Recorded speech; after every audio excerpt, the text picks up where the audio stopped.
لە ئێستایە بانکی ناوەندی بەویستی خۆی ئەتوانێت دەستکاری بەهای دینارەکەی بکە، دەستکاری بەهای دراوەکەی بکە بۆ لەبەرەوەی سەری سەرف لە عێراقا سابتە. سەری سەرفی عێراق دیناری عێراقی بەرامبەر بە دۆلاری ئەمریکی لە عێراقا سابت کراوە.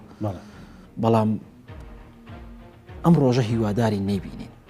بەڵام ڕۆژێک دێت عێراق بە ناچاریەوە بە بێویستی خۆی ئەبێت تەجروبەی سعرێ بکات کە لە ڕاستیە خەیاڵیە، کە لە ڕاستیە ئێستا ناوترێت، چونکە زۆر مەترسیدارە، چونکە زۆر وڵاتمان بینیەوە لە دنیاە کاتێکە ئەکەونە سراعەوە لەگەڵ وڵاتێکی بەهێزی وەکو ئەمریکایە زۆر وڵاتمان بینیوە، یعنی تەجروبەی اقتصادی تەجروبەی بازاری زۆر دەوڵەت ئەمی پێوتوین کە ئەو کاتی کە ململانێ سیاسەکان ئەو کاتی کە ململانی ئابوووریەکان ئەگەن بە ئاسێک کە بەرژەوەندی وڵاتێک لە بەرامبەر وڵاتێکی تراکەوێتە مەترسی داڕوخانی گەورە بوو ئەیا بەڕاستی ئەگەر بڵین 40 تریلیۆن دیناری عێراقی لە وڵاتی عێراقا هەیە بەلاتەوە سیر نەبێ بڵێم 30 تریلیۆن دیناری عێراقی ئێستا لە وڵاتی ئێران هەیە بەلاتەوە سیر نەبێ ئێستا بڵێم 10 تریلیۆن دیناری عێراقی لە 25 لە وڵاتی تورکیا هەیە.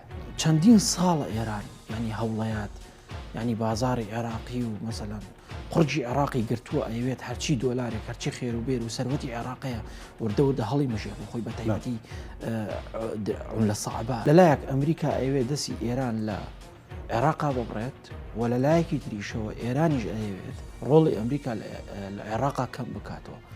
بەڵام کۆتایەکەی گرنگە، سیناریۆی کۆتایی ئەمەیە. ئەگەر عێراق فریای بازاری خۆی نەکەوێت، ئەگەر عێراق فریای خەڵکی خۆی نەکەوێت، ئەگەر عێراق فریای ئابووری خۆی نەکەوێت، ئەگەر بەلکێشی ئێران کا و دەستی ئێران بگری و بێنێتە ناو بازارەکانی عێراقەوە بە دڵنیاییەوە من پێتەڵێم ساڵێکی تر ئەم وەختە بازار بە جۆرێکە گۆڕێت کە هیچمان نایناسینەوە. من بیرمە ینی چەند مانگێک پێش ئێستا خەڵک ئاواتە خواز بوو بۆی کە دۆلار بگەڕێتەوە 120,000 دینار، بەڵام ئێستا خەڵک ئاواتە خوازە دۆلار بگەڕێتەوە 150,000 دینار. تۆسیان فەرقە گەورەیەک کاتامە هۆکارەکەی بۆ چیە گەڕێتەوە؟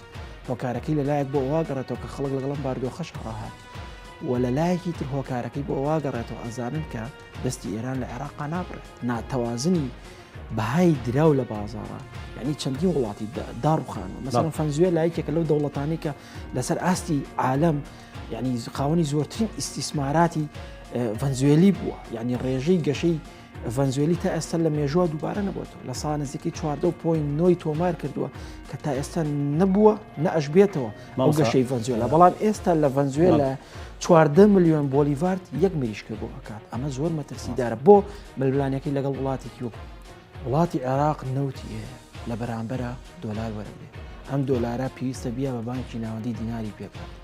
تۆ تەماشا بکە ئەم دۆلارەی کە حکوومەتی عێراق لە فرۆشتن و لە بەرهێنانی نەوتەوە دەسی ئەکەوێت ڕاستەوخۆ خۆی لە کڕیارەکانەوە دەسی ناکەوێت، ڕاستەوخۆ دەستی بانکێکی ئەمریکیەکەوێت و ئاچێتە وڵاتە یەکگرتووەکانی ئەمریکا و لەوێەوە جارێک ترانزیەتی دۆلارەکرێ بۆ عێراق. تۆ تەماشا بکە ینی سەرچاوەی پارە یاخود سەرچاوەی داهاتی وڵاتی عێراق لە دەستی خۆیانە. هەر بۆیە کەرتی نەوت ناتوانێت بە سێکتەرێکی نیشتیمانی بۆ لەبەرەوەی خۆی ئینتاجی ناکە، بۆ لەبەرەوەی دراوەکەشی ئەو خۆی کە تۆ دراوەکە دین خۆت نەبوو، کە تۆ دراوەکە لە ژێر دەسەڵاتی خۆتانە بوو، کە تۆ احتیاتی مالی و ئاڵتون و نەختینێ و هەرچیەک بێت لە ژێر کۆنتترۆڵی خۆتانە بوو. ئەمە دروستەبێکە ئێستا سیناریۆکانی بەردەم داهاتوی دراوی عێراقی بەڕاستیە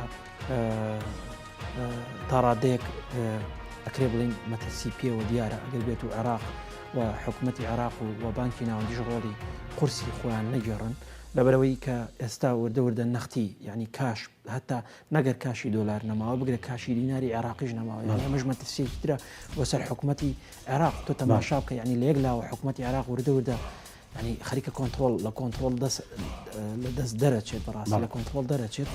ئێمە ئەمە قسانە ناکەین بۆ ئەوەی کە گەرژی لە بازار دروست بێ، بەڵام ئەمە حەقیقەتە کاشی دیناری عێراقیش وردەوردە بەرەو کەمبوونەوە.